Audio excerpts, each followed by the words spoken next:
দর্শক প্রতিদিনের মতো চলে এসেছি যমুনা টেলিভিশনের পর্দায় ঝটপট রান্না উইথ বসুন্ধরা গুঁড়া মশলা নিয়ে। মৌসুমী আহমেদ লোপা আপনাদের সাথে আছি এবং আপনাদেরকে আপনাদের রান্না নিয়ে কিছুটা চিন্তা ভাবনা দূর করার জন্য সহজ কিছু রেসিপি নিয়ে চলে এসেছি এবং আমাদেরকে আজকে রান্না করে দেখাবেন শেফ জাকির হোসেন। শেফ, স্বাগত জানাচ্ছি আমাদের আজকের অনুষ্ঠানে। কেমন আছেন? আমি ভালো আছি, আপনি কেমন আছেন? আপু আমিও অনেক ভালো আছি। আজকে আমাদের দর্শকদের জন্য কি করে দেখাবেন? আপু, যেহেতু এখন রমজান চলতেছে, সারাদিন রোজা রাখার পর একটু ভিটামিনযুক্ত খাবার আমাদেরকে নিতে হবে। ওই চিন্তা করে আমরা আজকে ভেজিটেবল পোলাও করবো, ভেজ পোলাও যেটা, আর হচ্ছে বেগুনি আচার। দর্শক, আমরা তাহলে আজকে রান্না করছি ভেজ পোলাও এবং আচারি বেগুন। চলুন একবার দেখে আসি ভেজ পোলাও এবং আচারি বেগুন করতে আমরা কি কি উপকরণ নিয়েছি। ভেজ পোলাও তৈরি করতে যা যা লাগবে: বাসমতি চাল 300 গ্রাম, মিক্সড ভেজিটেবল 300 গ্রাম, পেঁয়াজ কুচি 100 গ্রাম, রসুন আদা বাটা 80 গ্রাম, ধনেপাতা, পুদিনা পাতা, গরম মশলা পরিমাণ মতো, মাখন 50 গ্রাম, দুধ 50 গ্রাম, ভেজিটেবল তেল পরিমাণ মতো। এবার আর কথা বাড়াবো না, আমরা সরাসরি শেফের কাছে চলে যাচ্ছি। আমরা রান্না স্টার্ট করে ফেলবো। এবার প্রথমে কোনটা করব? প্রথমে ভেজ পোলাওটা করবো। ভেজ পোলাওটা তো প্রথমে চুলে জ্বালিয়ে নিচ্ছি। আমরা প্রথমে তেলটা দিয়ে নেবো।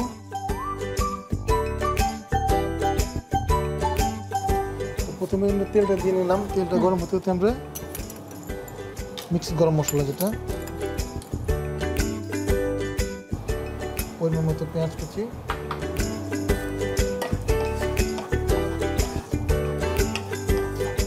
ভেজ পোলাও এটা কোথাকার খাবার? এটা বেসিক হচ্ছে ইন্ডিয়ান ফুড।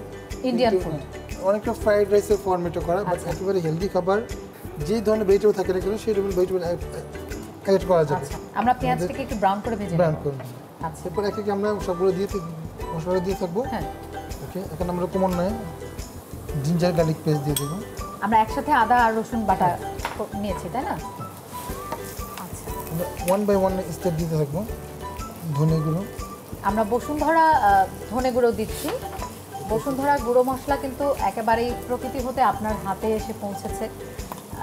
জিরে গুঁড়ো, একটা জিরে গুঁড়ো দিলাম না। একটা সময় আসলে এই মশলা বাটা নিয়ে আমাদেরকে অনেক মানে ভোগান্তি পোহাতে হতো, শিলপাটায় বেটে। এখন যদিও একটু ব্লেন্ডারে অনেকে করে, কিন্তু একেবারেই বসুন্ধরা গুঁড়ো মশলা একদম রেডি পাচ্ছেন আপনারা, যার গুণগত মানটাও কিন্তু ভালো আছে। আমরা অল্প একটু ধনে পাতা, পুদিনা পাতা শুরুতে দিয়ে দেবো, জাস্ট এটা ফ্লেভারটাকে ইনটেক করবে। এখন হচ্ছে এটা ফ্লেভারটা, এই যে আমাদের অয়েল ফ্যাট মশলার সাথে ধনে পাতা এবং পুদিনা পাতার ফ্লেভারটা অ্যাড হয়ে যাবে। আচ্ছা, আমরা শেষের দিকে টপিং দিয়ে দেবো পরিমাণ মতো লবণ। সেই লবণটা অনেকেই ভ্যারি করে, সবাই কেউ একটু বেশি লবণ খেতে পছন্দ করে, কেউ কম লবণ পছন্দ করে। লবণ, চিনি এবং ঝাল এটা একেবারেই নিজের পছন্দ মতো। আপনি যেরকম পছন্দ করেন আপনি সেরকম পরিমাণ। আচ্ছা, এটা মিল্ক পাউডার দেওয়া যায়।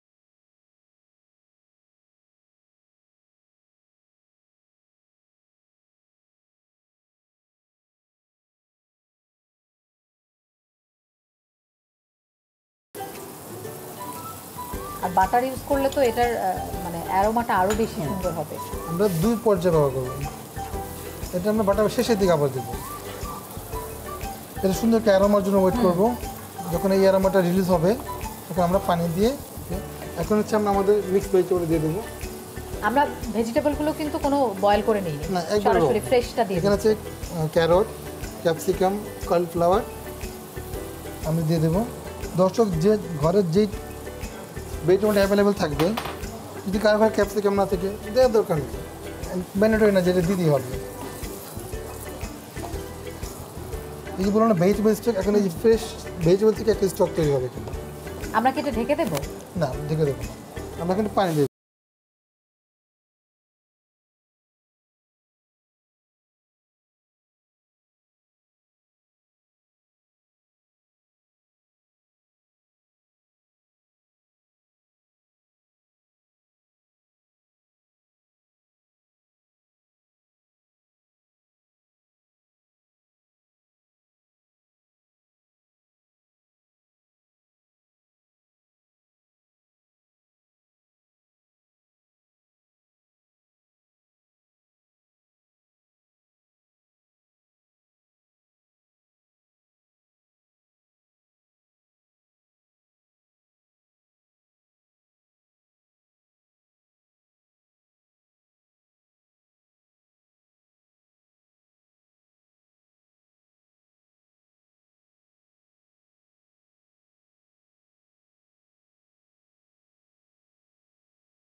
অল্প একটু জিরে গুঁড়ো দিয়ে দেবো, হচ্ছে এক্সট্রা ফ্লেভার অ্যাড করবো। আচ্ছা, একটু ভেঙে দেবো।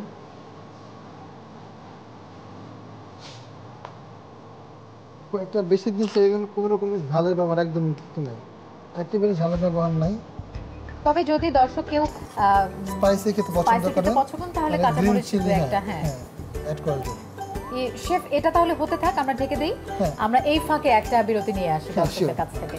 আমরা একটু ঢেকে দিই, হ্যাঁ। ঢেকে চলে যাই। দর্শক, আমাদের ভেজ পোলাও তৈরি হচ্ছে, এরপরে কিন্তু আরও একটা রেসিপি আছে, আচারি বেগুন। এই ফাঁকে আমরা একটা বিরতি নিচ্ছি, ঝটপট রান্না উইথ বসুন্ধরা গুঁড়া মশলা থেকে। কোথাও যাবেন না, ফিরছি কিছুক্ষণের মধ্যে।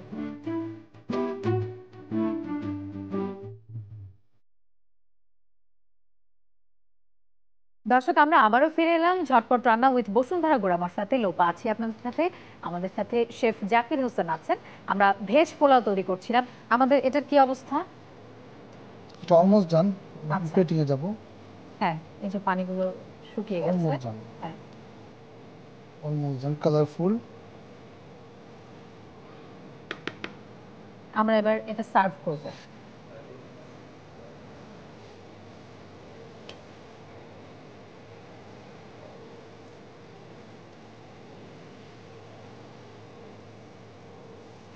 এটা হচ্ছে পরিবেশনের পালা। হুম। 2 চামচ দিন।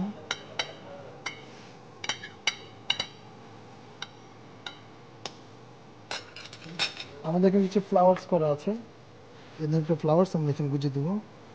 বাহ, আমরা এটা কি গাজরের মধ্যে এটা কি নিয়েছিলাম?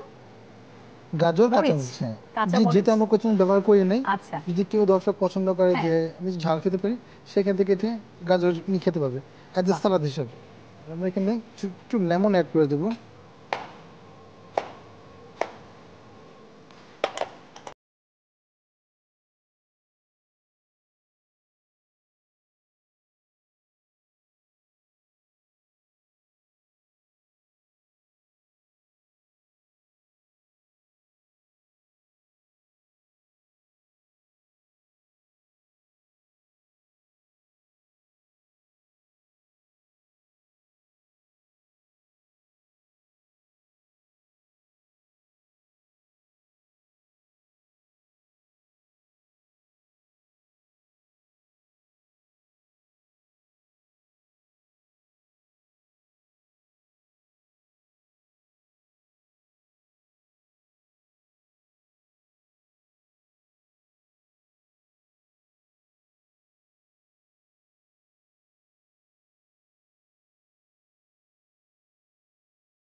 আমের আচার 50 গ্রাম, ধনেপাতা অল্প পরিমাণে, 5 ফোড়ন পরিমাণ মতো, চিলি ফ্লেক্স অল্প পরিমাণে, লবণ স্বাদ মতো, তেল 50 গ্রাম।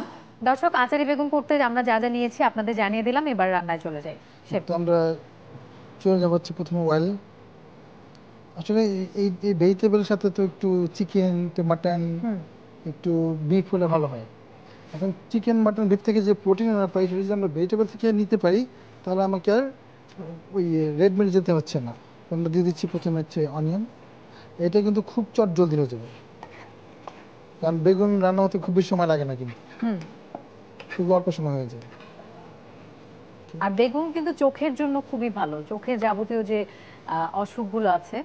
আমরা অল্প একটু গরম মশলা দিয়ে দেবো, এটা থাকবে। আমরা দিয়ে দেবো হচ্ছে জিঞ্জার গার্লিক পেস্ট,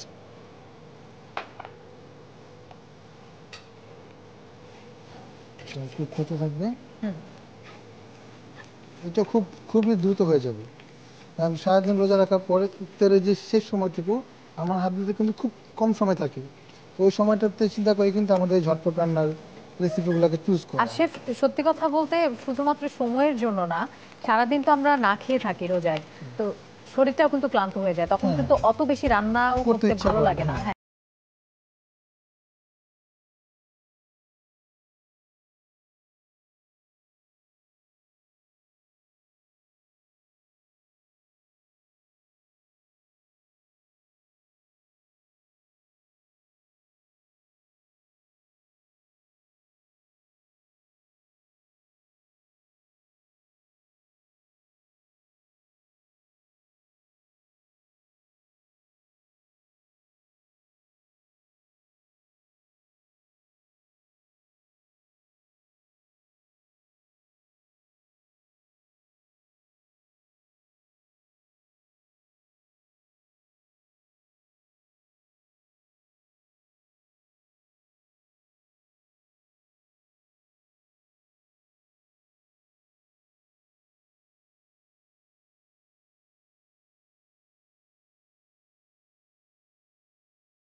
কাঁচা লবণ কিন্তু খাওয়াটা আমার শরীরের জন্য ক্ষতিকর। এই এই রেসিপি সবচেয়ে ইন্টারেস্টিং পার্ট হচ্ছে আচার, আমের আচার। এটা হচ্ছে আমাদের একবারে ঘরের করা আচার, এমন না যে বোতলজাত আচার লাগবে। আসলে আমাদের ঘরের আচার করি না, আমরা এই সিজনগুলোতে আমাদের ঘরে মা খালারা ঘরে আচার করে না, সেই আচারগুলো দিয়ে কিন্তু হয়ে যাবে। আমরা কি আচারের ফ্লেভারটা পাচ্ছি এখন?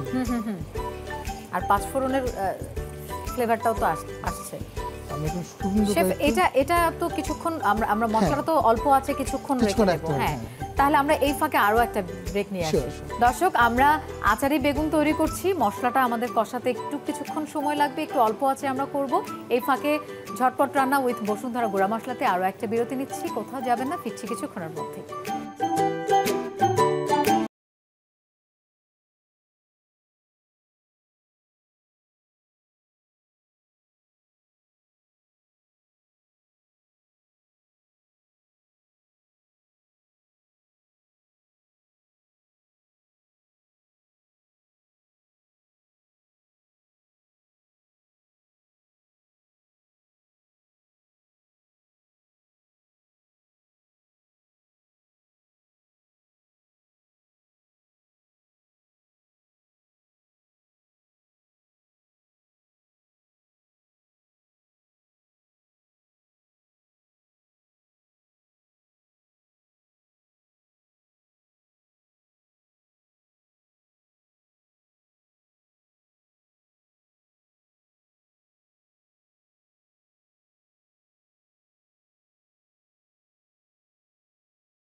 এই দেখলাম যে এই শেফ পেশাটাতে রেসপেক্ট এবং মানি দুটোই আছে। আচ্ছা, ওইখান থেকে কি পেশাটা চুজ করা এবং সম্মানের জায়গাটা এখন বেশি চিন্তা করা ছিল। আসলে বাংলাদেশের অনেক নামি দামি শেফ আছেন, তাদেরকে ফলো করা, তো ওই দিকে ভাবা যে আসলে এটা সুন্দর একটা ক্যারিয়ার হতে পারে। এবং আমাদের দেশে এখন অনেকেই কিন্তু এই পেশায় আসতেছেন, ট্রেনিং ইনস্টিটিউটও করাচ্ছে এবং অনেক মেয়েরা কিন্তু এখন চলে আসছেন এই শেফ প্রফেশনে। ঘরের রান্নার বাইরেও যে এটা একটা প্রফেশন হিসেবে নেওয়া যায়, নারীরা কিন্তু সেই জায়গাটা চলে আসছে। একটা অভিজ্ঞতা শেয়ার করি, কিছুদিন আগে একটা 5 স্টারে গিয়েছিলাম একটা কাজ, একটা ফুড ট্রায়াল দিতে। সেখানে আমি গুনে 17 জন নারী পেয়েছি যারা অ্যাজ এ শেফ হিসেবে এখানে কাজ করতেছে। করোনার সময়টাতে হোমমেড বিজনেস, কেক, তারপর হচ্ছে রেডি ফুড করে নারীরা কিন্তু এই সেক্টরতে ভালো একটা শক্ত অবস্থান করে নিয়েছেন একেবারে। এবং অনেক নারীদেরকে দেখছি যে একদম হোমমেড খাবার ডেলিভারি দিচ্ছে, অনলাইনে কিনছে, প্রফেশনালি করতেছে। তারপর দেখেন আমরা কথা বলতে আমাদের বাটারটা কিন্তু ভ্যানিশ হয়ে গেছে। বাটার এখন এই যে আচার ফ্রাইসে বাটারের যে ফ্যাটটা রিলিজ করে নিয়েছে। ওকে আপু, তৈরি হয়ে গেল আচারে বেগুন আপনার জন্য। বাহ, এত সুন্দর একটা অ্যারোমা, মানে আচার, এটা যে বেগুন একেবারেই মনে হচ্ছে না। আর বেগুনগুলো সুন্দর করে কাটা হয়েছে, মনে হচ্ছে যে একটু জলপাই বা বড়ই এরকম। হ্যাঁ দর্শক, আমাদের আচারে বেগুন তৈরি হয়ে গেল। আর আমাদের শেফ কিন্তু খুব সুন্দর করে গার্নিশিং করেছে। আপনারা কিন্তু গার্নিশিংয়ের দিকেও একটু এক্সট্রা এফোর্ট দেবেন, কারণ শুধু রান্নার দিকে খেয়াল রাখলে হবে না, সেটা কিভাবে আপনি পরিবেশন করবেন সেটাও কিন্তু খুব বেশি জরুরি। তাহলে আপনার খাবারটা খাওয়ার জন্য সবাই মুখিয়ে থাকবে। আচারি বেগুন শেষ হয়ে গেল, আমাদের ভেজ পোলাও তৈরি হয়ে গেছে। শেফ, আপনাকে অনেক ধন্যবাদ আমাদের ঝটপট রান্না উইথ বসুন্ধরা গুঁড়া মশলাতে আসার জন্য। আপনার কাছ থেকে দুটো খুব সুন্দর রেসিপি আমরা শিখে নিলাম। তো আপনাকে ধন্যবাদ, এবং ধন্যবাদ এই প্রোগ্রামের পেছনে যারা অক্লান্ত পরিশ্রম করেছেন সবাইকে অনেক অনেক ধন্যবাদ। দর্শক, আমাদের রান্না করতে করতে এবং গল্প করতে করতে আমাদের অনুষ্ঠানের কিন্তু একবারে শেষ পর্যায়ে চলে এসেছি। সবাই ভালো থাকবেন, সুস্থ থাকবেন, আর আবারও দেখা হবে পরবর্তী কোনো এপিসোডে। সে পর্যন্ত আল্লাহ হাফেজ।